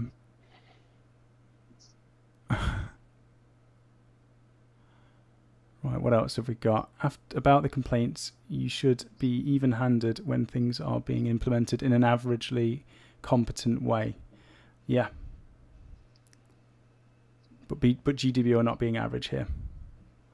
Yeah, I think there's going to be positives and negatives, and I think there's going to be two sides of the coin, and not everyone's going to love it, not everyone's going to hate it. I think one thing to remember in this is that although the core rules are probably there to stay, they've already said that look, they probably won't get it right first time in terms of things like balance, and they are committed to having a sort of a living rule set. So one that's going to then adapt, and let's say they find that vehicles aren't tough enough and they're still getting blown up too easily. Well, they can easily just modify that by changing the wounds characteristic. Yeah. And they've said that they're kind of going to do that a bit like how we believe they're going to do with the General's Handbook for Age of Sigmar. Mm-hmm. Well, that was the other thing that they were saying. If they would find that they use Dark Elder as an example, if they found that they were too powerful, then they may just up the cost of units and stuff as well, which would be one way that they would go about toning armies down. Yeah, there's that living rulebook in a way. They can update things very easily now. They can look at the meta. They're engaging with the community. They're talking to event organisers, and they can tweak the rules to make it better. They're a company that obviously sell toy soldiers. They have a rule set. They understand who buys their stuff. If it works mutually, like if they have customers buying their products and enjoying their game, it's going to be profitable as a company. They're not going to be doing stuff just to irritate people. I don't think they go to work and think, how can we annoy every Dark Eldar player today? I know, let's just remove this from their army or whatever. So I think now that they've become more community driven, we're going to see changes going forward that are going to be for the better. Well, that was one of the things I think they were saying on the Warhammer TV live yesterday, was that on the community pages, if they might do live polls for things that people are querying on, I think something's too powerful, they would do a poll on that for everyone to vote on, and then it would be something they would then take back and look at. Yeah. So there's definitely a lot more interaction coming towards everyone now. Which is the opposite of what we've seen from GW for a long time. Yeah. So that's good. We've got some more chat. I mean, I think there's Adrian saying, Sam did airbrush, or was this someone else's job? I haven't got an airbrush here at the moment. I'm getting one in the future. Once this room's been sorted, I'm definitely going to have a space for an airbrush again. Phil did all of the airbrushing for this entire Seraphon army. So with his awesome skills, it literally took him, I'd probably say, an hour to do the entire 3,000 point army, and that's with all these different colours as well. And he's done, well, he can't even see purple. He's colourblind, and he's managed to do this perfectly. So he's done all of the base coats with the airbrush, and it's generally one base coat and then a highlight colour, and only every now and again he's done, I think, a third highlight. He's passed over it the third time. And all I've needed to do is come back in and paint all of the details. So just picking out everything that isn't the main colour. So the skink was airbrushed yellow, the flappy thing was painted purple, everything else I've just gone back in and done a base colour, and then the whole model has been washed. And all of this airbrushing work here has been washed with the same, so the entire army has been washed with a mix of Agrax, Norn Oil and medium, and that's 50% medium and then 50% made up of Norn Oil and Agrax together. So it's got that brown, dark, grungy feel to it, and the medium thins it so it doesn't obscure any of this airbrushing. It just goes into all of the gaps, and you can see on this, I don't even know what this is called, a Bastillodon I think, on this thing, all of the wash has just gone into the recesses, and I can go back in and put some more wash into certain areas afterwards, but they look fine. For a tabletop army, these are going to be absolutely fine. Just the airbrush and the wash is going to work. Right, what else have we got? Shawn needs some coffee. I think he's just left to get some coffee, actually. Okay. Turrican, yeah, we've done that one.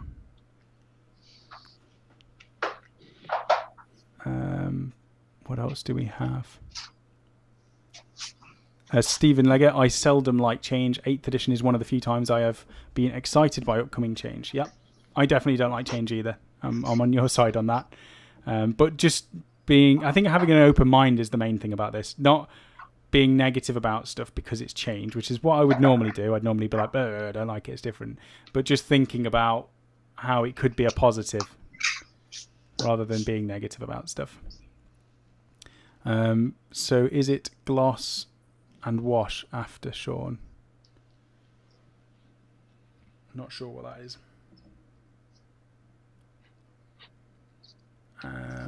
You should do a pre-game 5-minute statement about what the plan is. We've done, obviously we've not done loads of battle reports. I think we've probably done 10 or 11 so far, mixed between, maybe more actually. There's about 4 or 5 on YouTube and at least 3 to 4 on the premium. We're doing one a week, so that's what we've been doing. But the more we're doing of the battle reports, our general recording is going to be a pre-game chat.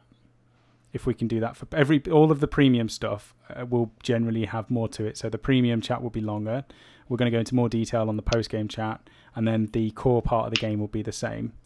But we're definitely going to go over the armies at the beginning and a brief about what the game is and what the battle plan is that we're playing, or the scenario.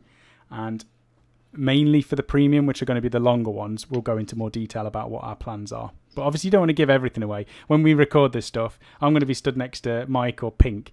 I don't want to tell him all my secrets because Mike will definitely turn them against me. So no, I quite like that though, because what you could do is you could say the other person goes out the room for 5 minutes and you just hold the camera yourself and say, look, this is what I'm thinking of doing. And then right at the end, you can actually see whether or not it worked out that way. Yeah, definitely. And Auric Lovegod's put... more premium content, more free content. Do you recognise a theme? More, yeah. This is the thing. We're doing our best to get as much content out as possible. We don't want to spam the internet with 5-minute videos on every part of the game. We want to try and do good quality content.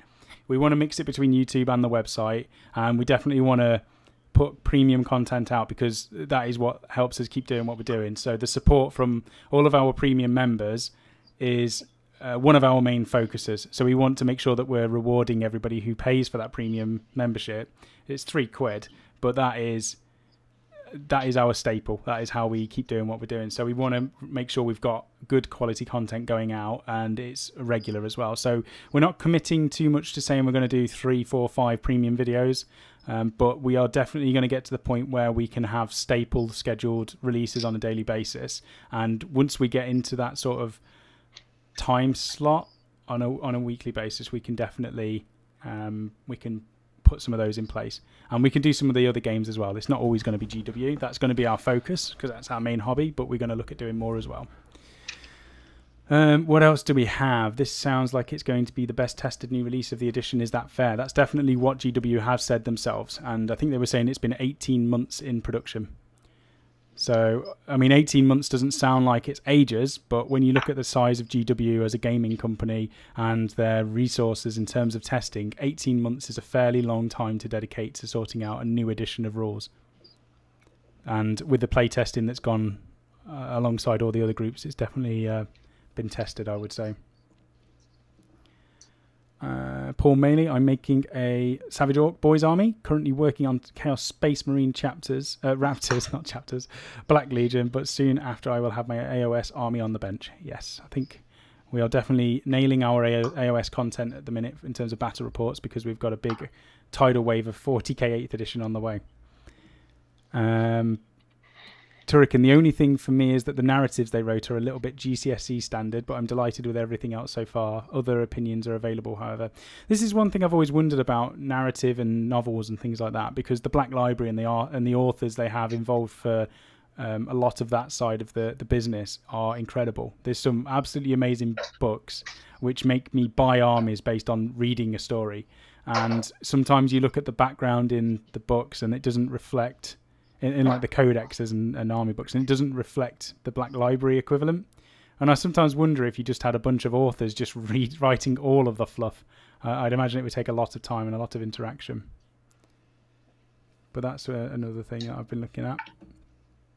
Mike, are you still there, by the way? Yeah, I'm still here. You're just listening to me? Yeah. Okay, I'm sorry, I'm talking again. It's fine. I'm like a quiet version of Shawn. Shawn, I just talk as much. Everyone wants to hear your voice anyway, Sam, so... No, they don't. They want to hear your voice, Mike. No, nobody wants to hear my voice. There we go, yeah. Shawn's off, so he had to drop out. Fare thee well. Fare thee all well. I'll have a chat with him later to thank him, but see you later, Shawn. Thank you for joining us for that, and thank you for getting excited about vehicles. What else have we got? Adrian, okay, purity sealed the wash. So the wash, this hasn't been purity sealed yet. Don't do GW paints. Is that gloss wash or something else to help with the flow? No, it's Lamian medium. So it's like a, I don't even know what it is. We had this on one of the tutorials the other day. It might have been the quick tip just about putting this into a bottle. Somebody asked, what is the medium? Like what substance is it? And I cannot even tell you because I've tried all sorts. I've got this Liquitex, which is good for, I've been keeping the paint wet, so fluid retarder. This sort of stuff lets you keep the paint wet on your palette for longer. And obviously you mix that with a wet palette as well, just to increase the, reduce the drying time. But medium is basically magic paint. And this is the stuff that goes into washers. So if you buy a non-oil, it's the same as having a black paint and mixing it with medium, is what I've been told. But if you get a black paint and mix it with water, it will not do the same as this wash. So if you want to thin down a wash more so that it doesn't leave watermarks on a model, mix more of this medium into it, and that's all you need to do. This is literally the best thing that Games Workshop sell, in my opinion. And all of my washers will be mixed 50-50 with medium. Just make sure. I wish they sold this in bigger pots, because I would buy a pickled onion large jar size worth of medium. Do any other companies make medium sort of substitutes? There are other substitutes. I've just never used. I've not used them, to be honest. We've got some from Vallejo. Phil's got that at his at the minute, so we'll get Phil to test it and see what the difference is. But I've only ever used this, and I've never gone wrong, so I've always kept it. What else do we have? How many hours are there in a week? Saying how many hours am I doing? 80 hours a week minimum, yeah, at the minute for myself. 80 hours a week is an easy week. What else have we got? I think it's a bunch of, yeah. Sam Turrican. Sam is literally lazing around for almost 100 hours a week, every week, not making any content for us.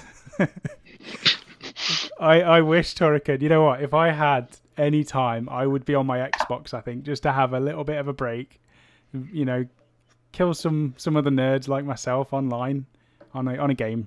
I'm not going to do it in real life because that's bad. It's very rare at the minute you get any time to do anything else, isn't it? Yeah, I mean, when I was working full-time, running a Games Workshop store, and before that, working as a manager, I thought that it wasn't a difficult job. It was a full-time job, though. It was like 40 to 50 hours a week at least, and then going home and doing extra work and stuff like that.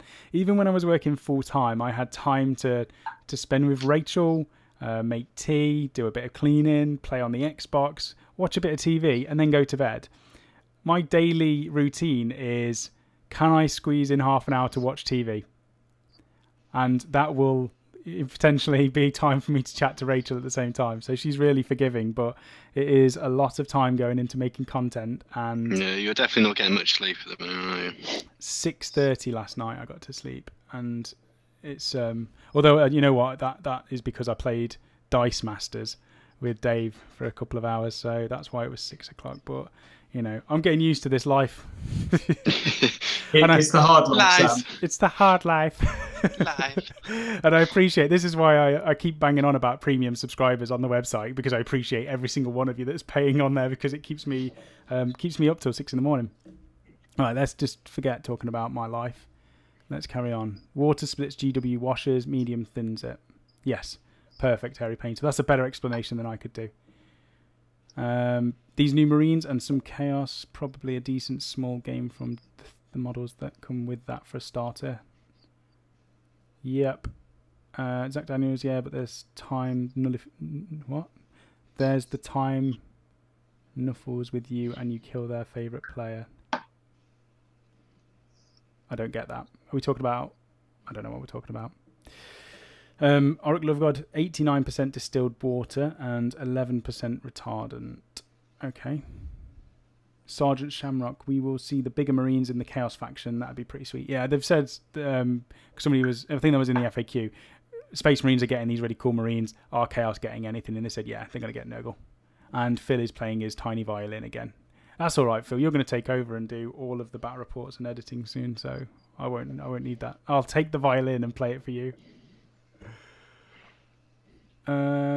Jonathan Shaw's playing a violin for me as well. We've definitely got to the end of the show because the bullying has started. It's definitely that time, isn't it? And then Oracle of God, take a holiday every now and then. All work and no play, put Sam in a bubble. He's obsessed with this bubble in the top right hand corner. I think I'm going to put a bubble up there with a picture of me that will stay there permanently, and that will be it. Oh, Stephen Leggett's talking about Blood Bowl. Got you. Right, I think I did absolutely no painting tonight. So I apologise. Pink has been working away and probably got loads done. Yeah, I've got 2 laser rapiers done. Oh, God. I love that Torrigan. I'm just reading Torrigan's comment. This is Sam. He has to walk literally yards every day to reach his painting table. Sam needs your help. For just £3 a month. Which is less than a price of ice cream where we are.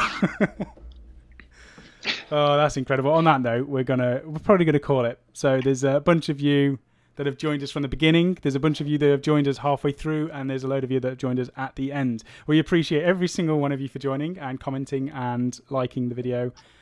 As always, have an absolutely amazing weekend.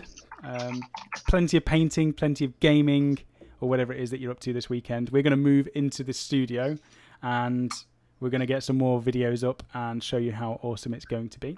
Thank you to Mr. Pink for joining us. No worries at all, mate. Although, always happy. I think you should thank us because you've got some painting done now, actually. Yeah, but now I've got to explain to the wife why I'm coming to bed so late. Oh, that's true. So. You have got an early bedtime normally. Yeah. And Michelangelo, thank you as well for joining as always. It's all right. Cheers, everyone, for watching. Big Mac Danskell's just joined at the end. Hello, good night. C. Mawson, I really need a job where I can hobby at the same time. I'm trying. This is the thing. You saw how much hobby I got done tonight, and that's Rachel's armies. Awesome. Right, we will see you all. The next live show will probably be Wednesday. We're going to have a busy week next week again. So Wednesday is our normal live chat. Thursday, we're going to have Gav Thorpe on at 9 o'clock. And then Friday, we're going to have the Hobby Hangout. So we've got 3 shows again next week. Thank you all for joining. We're going to have all the other content in between that. Have a lovely weekend. And we will see you all in the future. Bye-bye. See ya. Bye.